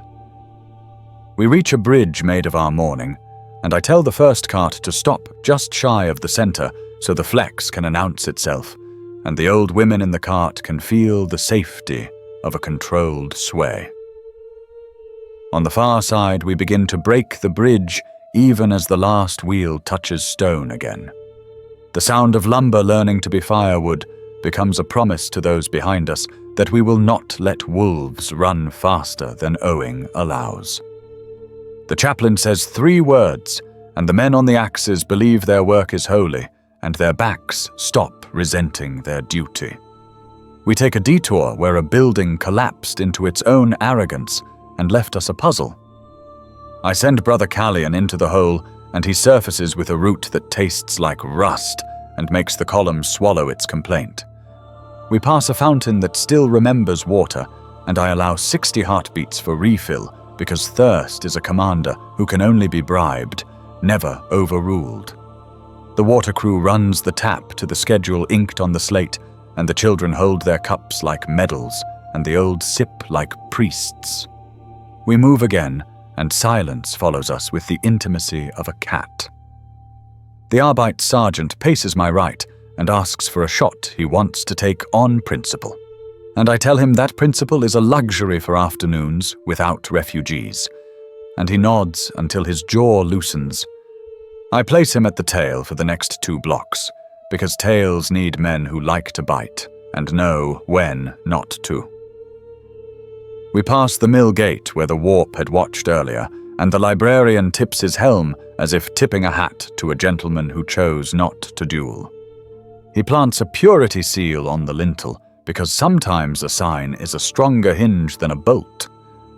The column snakes through a courtyard where laundry still hangs from a morning that had the audacity to begin normal, and we move under sheets that try to be flags and fail into comfort instead. A baby sees the cloth moving and laughs, and the laugh stitches 6 hearts that were fraying.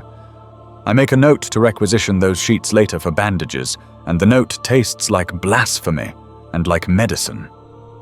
We reach a road cut by a crater that dreamed of being a lake, and I conscript 2 doors into becoming a bridge and a 3rd into becoming a railing a child can trust. Men carry the doors with the dignity of pallbearers and lay them with the humility of carpenters. On the far lip, I stack 3 sandbags and leave a chalk arrow that means this way works once, and then do not try it again. Evacuation is teaching footprints to vanish behind themselves. I listen for the bell we hung, and it speaks once, and I hold the column, and it speaks again, and I move the column, and it speaks 3, and I push them down without asking who or why, because the bell, and I made a compact that does not require gossip. A ripple moves through the crowd like a thought about to become a panic, and I step into it with my shoulders, and I give the ripple my shape instead, and it passes under the skin of the column and loses interest. We do not run. We never run. Running is a story the street will tell itself for years, and it will not be kind. We move with speed that looks slow from outside and feels like flight from within. I keep the Aquila at the head where forklifts and saints can see it, and I keep the dog near the child, and I keep the chaplain precisely where the worst idea in the crowd would like him not to be.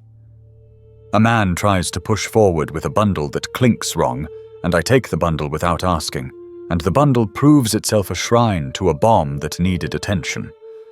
I hand the shrine to the tech marine, and he dismantles its doctrine and scatters the pieces into a bucket that will never be used for soup.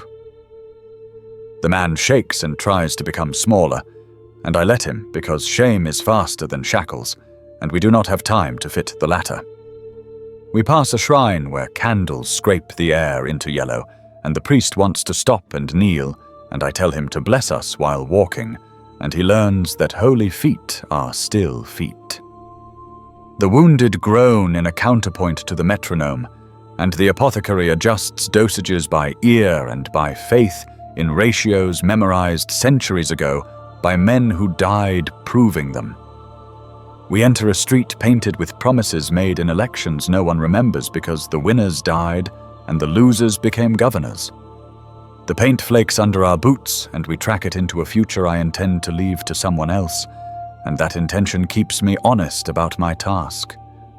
A squall of darts stings the facade 2 floors up, and Brother Phrastus replies with a sigh, "The gun cannot help making," and the facade learns humility. No civilian bleeds. A mother tries to count for the 100th time and loses her place because her child has moved from cart to brother's arms, and she thinks this is loss, not redistribution. I tell her the number, and I tell her the number again, and she breathes as if a hand had loosened around her windpipe. Counting is a sacrament when death is keeping score across the street. I shepherd without being a shepherd, because I am a wall that chooses where gaps exist. I block one alley with my body and make an old man look for another choice, and he finds it and is grateful that he solved the problem, and not that I did. I push a cart with 2 fingers when it thinks it is a boulder, and the people think they moved it, and they are correct. We cross the threshold into the district where the Arbites took a stand yesterday and lost, and I teach the ground to forget, and the people to remember only the parts that help them move. I erase a slogan with my heel because it lies about who the enemy is today, and lies are expensive. We make a turn marked by a mural of a saint whose eyes follow you, and I make the eyes follow someone else by smearing ash in lines that change the gaze. The crowd relaxes a fraction because it no longer feels judged by paint, and I file that revelation under tools. A runner returns with news that the river path is clear, but the stairs are broken at the 3rd landing. I say that stairs are flexible when named correctly, and we bring rope and men who know knots, and the stairs learn how to be a ramp for an hour. I move the column down it like a string of beads into a jar, and the jar is a street that smells like fish and relief. Boats wait like patient animals, and the boatmen look at me with the weariness of men who have been issued too many emergencies, and I give them scheduling instead of speeches. Load by 5s. No sacks before infants. No shouting unless it saves a life. The boats bob, and the people step in with the faith that feet can learn water if a marine points at the plank. I keep the tail intact, while the head vanishes into the river's mouth, and I listen to the city breathe behind me like a beast that would prefer we leave it alone. I do not oblige the beast because I intend to bring back children who will name it and make it a pet. A boy asks me if the city will stand, and I tell him it will stand long enough, and he nods as if he has been given a rope with a knot where his hand needed to be. His mother does not nod, and I do not ask her to, because adults have earned their suspicion, and my task is not to abolish it, but to keep it from becoming a weapon. I taste iron again, and I let the taste remind me that sentiment corrodes decisions if you polish it. I am not here to save streets. I am here to save the war. Saving the war saves more streets than any map can fit. The last of the carts rolls onto a deck that groans and then decides to be brave, and the dog curls around the child, and the child falls asleep. And the apothecary smiles with his hands because his helm will not.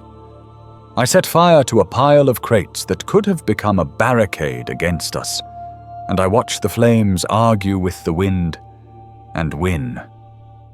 The tech marine locks the last valve we opened earlier and whispers to it that it will be needed again, and the valve forgives us for closing it. The chaplain plants a temporary shrine on the pier with 3 nails and a strip of banner and a prayer that smells like smoke and honesty. I walk the pier and count the faces I will be responsible for in the next hour, and I count the lanes that will try to trick me in the next 10 minutes, and I count the rings of the bell that will tell me which of my predictions has insulted fate. The Arbeit sergeant asks if we should go back for the ones who would not kneel, and I tell him we will. But not now, and not because they would not kneel, but because no one is allowed to decide they are not part of us unless I say it aloud.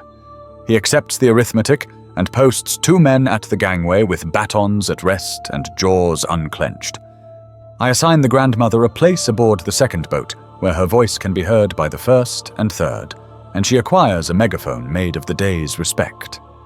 She calls the order of boarding with a cadence that makes bickering embarrassing, and I watch 3 men swallow arguments whole and digest them into effort. I measure the distance to the far bank with a glance, and I measure the patience of the boatman with another, and I measure the angle of the sun with a third. And I tell the librarian that the next hour will contain 3 attempts, and he says 2, and we agree that both statements can be true if one of us bleeds. I send Brother Frastus to a roof with a view of the bend, and the bend eyes him without affection, and accepts his presence the way a scar accepts weather. I move through the crowd that is about to become passengers, and I touch shoulders with a gauntlet that means keep breathing and keep counting, and do not invent emergencies faster than I can erase them. A woman clutches a box that is the exact size of a memory, and I tell her she may keep it because sometimes the weight of grief is the only ballast that keeps a mother from stepping into water without a boat. A trader tries to bribe a place to the front with a fistful of coins that would buy nothing today and less tomorrow, and I take the coins and give them to the clerk who runs the ration board, because an economy must always be kept busy if it is to remain harmless. A guardsman missing 2 fingers salutes me with the wrong hand, and I return it with my eyes because my hands are heavy with other people's futures. He finds a place to stand where his remaining fingers can tie things and untie others, and he becomes useful in the way that makes men sleep without nightmares. I signal the boats to push, and they do, and the river accepts the bargain. I watch the wake draw lines that look like veins on a map, and I draw those lines into the plan for the next convoy, and the next after that. I turn back to the street, and the street looks back at me, and I move toward the bend where wind carries news and brick carries memory, and the bell will say something soon that will require me to adjust a detail the size of a breath. Aftermath begins with numbers that refuse to behave like abstractions. I count the living into places instead of into hopes. I count the dead into names instead of into piles. The square smells of extinguished promethium and boiled grain, and the faint copper that lingers where truth arrived too quickly. I set the metronome to a softer beat, because the heart needs to believe it can walk now without being carried. The wardens stand where I put them earlier, and I step back a half pace so that their voices can be taller than mine. Authority returned is heavier than authority taken. The grandmother calls roll in a tone that makes lies feel like splinters. People answer to their names as if stepping onto stones across a river. The machinist reads off tools reclaimed and tools left in trust, and men nod with the relief only a worker knows when a wrench finds its way home. The youth displays his ledger like a relic, and I let the crowd touch the edges so they will remember that order can be held in human hands. The priest plants a strip of banner into a crack between cobbles and calls it a shrine, and I do not contradict him. Grief needs a nail to hang its weight from. He lights 3 candles and stops at 3, because extravagance in mourning is a kind of theft. The tech marine tunes the generator until its hum is the sound of a promise and not a threat. He paints a data glyph in oil on the casing so the machine spirit will remember that it was loved by someone who speaks its language. He hands the spanner to the machinist, and bows by a finger's width, which is how gods teach humility to saints. The apothecary closes his kit with hands that have counted more pulses than most cities will ever know. He leaves gauze, not morphia, because the next hours need clarity more than comfort. He instructs a girl with steady fingers how to tie a sling, and a boy with careful eyes how to check the color under a nail. He writes 3 recipes for simple poultices on the tea-house wall, and the ink looks permanent because the day needs it to be. We separate the quiet from the merely stunned. The quiet we give tasks that repeat and reward and require no decisions larger than a step. The stunned we put under shade with water, and a warden who understands that some silences are dams and some are wells. I walk the perimeter we built from fear and rope and banners, and I make it smaller because survival now fits into a tighter circle. The Arbeit sergeant reads my intention and moves his men from a stance called hold to a posture called help. Their batons hang like tired arguments, and their hands learn the weight of sandbags and the angle of a stretcher. A servitor trundles by with a broom welded to a will it did not choose, and it sweeps glass into neat tragedies that can be carried. I direct it with a gesture, and it pivots with the elegance of a child taught a new game. I inventory the damage to doors and to habits. Doors can be planned and hung. Habits must be sanded in public until splinters become lessons. I tell the clerk that his board now has a 4th column called Done. He writes the word with pride arranged into letters and pins, the first chit there with a needle the tech marine made by whispering to a nail. The board becomes a ladder everyone can climb by declaring a rung finished. I speak to the grandmother about succession because wardens must be many and time is a blunt thief. She names 2 women and 1 man, and all 3 look surprised, and then pleased, and then worried, and the mixture is correct. I find the lost and the found table under the tea-house eave, and a pair of shoes sits there like a question.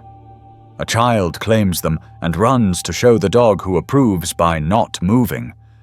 Approval can be stillness. The chaplain moves among the candles like weather that has decided not to be cruel today. He listens more than he speaks, and when he speaks, he uses nouns instead of adjectives because adjectives bruise. He nails a simple plaque to a beam that used to be a banner pole and now is an instruction. Do not waste your dead by copying them. He does not explain it. He does not need to. I send Brother Frastus to return the heavy bolter to sacred quiet, and he oils its throat as if it were a bell that wants to sing only the right names. I send Brother Callian to walk the alleys we denied to panic, and to mark the ones that are safe for children with chalk arrows that do not feel like orders. He draws a small bird beside each arrow, because sometimes art is simply a rumor that safety will return. I stand with the governor's courier, who has learned humility by standing in lines, and I dictate the report he will carry. I do not gild numbers. I do not starve them. I state the count of living and the count of dead, and the count of names not yet attached to faces. I state the hours of water left, if rationed, and the hours of patience left, if not. I state the locations of the barricades that must not be moved, because geometry is a spell, and breaking it invites older languages to speak. He writes with a stylus that shakes less than it did an hour ago. He asks for my seal, and I press it into wax that smells like failure taught to behave. I choose where to leave strength behind. A pair of stubbers on tripods becomes a warning sign that politeness is backed by teeth. I set them not for glory but for corridor control, and I leave them unloaded with belts coiled in plain sight because deterrence works best when laziness can see the next step. I ask the machinist to appoint an apprentice, and he chooses the youth without looking at me for permission. This is how authority returns to where it lives. The youth blushes and stands taller, and the machine spirits do not laugh. I taste the air for unrest, and it tastes like a town learning to chew again after its jaw has been clenched for a very long time. A woman asks where to put her grief, and I point to work because work is the only shrine grief cannot drown. She ties splints with a competence that would shame surgeons who mistake theatre for healing. A man asks what to tell his son about the woman who fell, and I tell him to say that sometimes rot wears a friendly coat, and that the cure can look cruel, and that loving the living is harder, but pays longer. He nods, and I watch a lie he almost told crumble into dust that will not be breathed. The river sends back the first boat with empty planks and wet ropes and men who have discovered that ferrying is a vocation that does not ask for applause. They drink water and do not ask for amasec because the day has taught them that clarity is worth more than forgetfulness. We load the next wave with bundles and with the injured who can be moved and with the quiet who need distance to keep their quietness honest. I assign 2 wardens to remain and 2 to travel because seeds must be carried and soil must be tended. The grandmother chooses to remain and the youth chooses to travel. And I see the sense before they say the reasons. She is ballast. He is spark. The tech marine writes a small book on a bent piece of tin and leaves it hanging from the generator on a chain. It lists rituals that are maintenance in disguise. Tap the casing twice every morning and once at dusk. Listen for the 3rd harmonic when the load rises. Smell the air for the sweetness that means insulation is dreaming of fire. He signs it with a cog and a prayer and an insult to entropy that entropy will pretend not to hear. The priest requests permission to keep the metronome for the evening, and I grant it because heartbeat is a public utility. He sets it to a tempo called work, and the square arranges itself around the beat, like iron around a magnet. We construct a roll of the fallen with a dignity that refuses adjectives. Name, age, trade, kin, place found. We hang the roll inside the tea house where rain cannot hurry it into forgetting.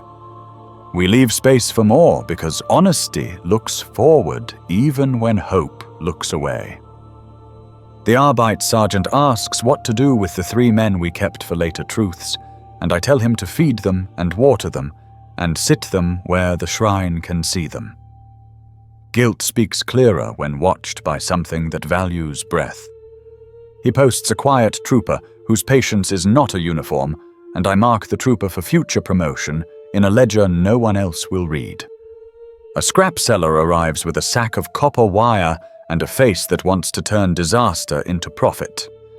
And I pay him with scrip that buys food and with the rule that he will bring every spool to the board for weighing. He agrees because rules that trade in predictability are better than luck, and men who live by salvage are allergic to luck's taxes. The dog in shelter opens one eye whenever a child stands and closes it when the child sits and counts that as a day's work. I assign the dog an official title because titles turn affection into responsibility. He becomes keeper of stillness, and 3 children argue briefly about whether to salute him, and then do. I walk through the heat gels that cooled under the wounded, and I arrange them in a line that says, "We are not done needing you." I pick up a fallen purity seal and press it to a brace on a woman's wrist, where it will keep her from forgetting that the load is shared. The chaplain gathers the useless coins I took from the trader earlier and nails them to the shrine post in the pattern of the Aquila's 2 heads. He says nothing and teaches a sermon about value without words. People who would have hoarded the coins for an imaginary market smile and leave them because they have found a better inventory. I draft a schedule for the night because darkness is a negotiator that prefers ignorance. 2 wardens on, 2 off, rotate by the bell's 2nd ring. Water at the top of each hour until the tank reads the mark the machinist painted. No fires after the 3rd ring without a lantern present and a reason written on the board under scene. No singing louder than a prayer because pain cannot sleep if joy shouts in its ear. I place a chalk line across the lane that says, "This is the edge of safe for now." Beyond it is work for mourning men. The line is not a fence. It is a sentence ending with a period that invites the next sentence to begin. A boy brings me a piece of shrapnel he has been polishing as if it were a coin from a kinder empire. I tell him to trade it for a nail and to hang his name on the board under spare, and he runs to do it and learns that ownership can be improved. A woman with ash in her hair asks if she can sweep the shrine, and I tell her yes, and she sweeps with a gentleness that could sand glass smooth. The square grows quieter by layers. First, the panic peels away, then the argument, then the commentary, then the need to see everything. What remains is the work and the low talk of those who have made a treaty with the hour. I send a vox to the gunship that reads, "Stay high, stay dark, stay patient." The pilot clicks once in a language we learned together on worlds that did not deserve us and will never know our names. A runner reports that a rumor is trying to grow teeth near the mill. The rumor says we will take all the sons by midnight. I walk there with the chaplain, and we arrive before the teeth finish growing. He tells a story about a gate that only opens when a community pushes, and I demonstrate a different story called Truth. We post the next day's tasks in a column called Yours, and the rumor loses weight until it floats like a leaf and slides into the gutter. I watch the grandmother teach a young mother how to bind a crying baby to her chest so her hands are free, and the lesson looks like love pretending to be technique. I do not interrupt it with policy. An old man sets up a chair beside the lost and found and declares himself questions, and I do not argue with the appointment because designations that invent themselves are often smartest. He answers in grunts and in nods and in names and in directions that begin with landmarks that no longer exist but still make sense. I mark a wall with a circle and write under it, "Shelter if sirens." I show the wardens how to count to 15 slowly while fear is counting to 1, and to begin again without apology. I show the youth how to read wind from the banner and how wind tells you what a fire would like to do tomorrow. I show the machinist how to listen to the generator with his palm and how to turn heat into a question instead of a catastrophe. I write the coordinates of the square and the status of its soul on my internal slate. I leave a cache that is not obvious and not hidden, a tin under a loose cobble with chalk, a whistle, a strip of cloth, 4 nails, a promise. I tell the grandmother where it is without telling her where it is. She nods as if I entrusted her with a code and not a pittance, and perhaps I did. I walk the route to the river and back without a column, and I imagine feet where the cobbles are empty, and I correct 3 places with a toe and a stone and a thought. The sun throws the last of itself across the manufactorum stacks, and the light looks like a doctrine that has decided to be generous. The bell rings once and people gather without looking at it, because learning has moved from ears to marrow. I make a last pass by the shrine and by the generator and by the board and by the water and by the dog and by the child and by the chair labeled questions and by the chalk line called edge and by the alley where panic used to sleep. I taste the air and find only sweat and soup and oil and the thin, brittle sweetness of candle smoke. I stand where everyone can see me, and I let them not look, because being able not to look is a luxury I intend to afford them. They call us angels when they want to forget that we are knives. They call us monsters when they want to forget that they asked for cutting. Both names are too large for the square and too small for the war. I prefer to be a measurement. Distance held, breathe per minute. Lanes that refused to become graves. I let my shadow fall where it discourages a fight from inventing itself and encourages a hand to steady a ladder and convinces the night that it must behave like an evening and not a mouth. I set my helm to low gain and hear the square's new song. It is not beautiful. It is honest. It is a generator hum and a spoon against a pot, and a voice telling a name to a ledger, and a broom deciding where dust will live, and a dog's sigh and a child asking a question, and an old man saying, "Wait." It is the sound of a line being held because people have decided to hold it. I breathe once for myself and remember a battlefield where there was no aftermath because there was no one left to need one. I file the memory under reasons. I lift my bolter a finger's width to check the balance and set it down again like a promise kept. I nod to the chaplain and he nods to the priest, and the priest bows to the machinist, and the machinist salutes the youth, and the youth waves at the grandmother, and the grandmother pats the dog, and the dog yawns, and the square decides it will live until morning. I turn toward the route that will ask for my feet next, and I feel the weight of the day settle on the anchors inside my bones, where purpose keeps its tools. I step forward because the work is not a place. It is a direction. It is a perimeter drawn with breath and chalk and steel and names, and tonight it holds.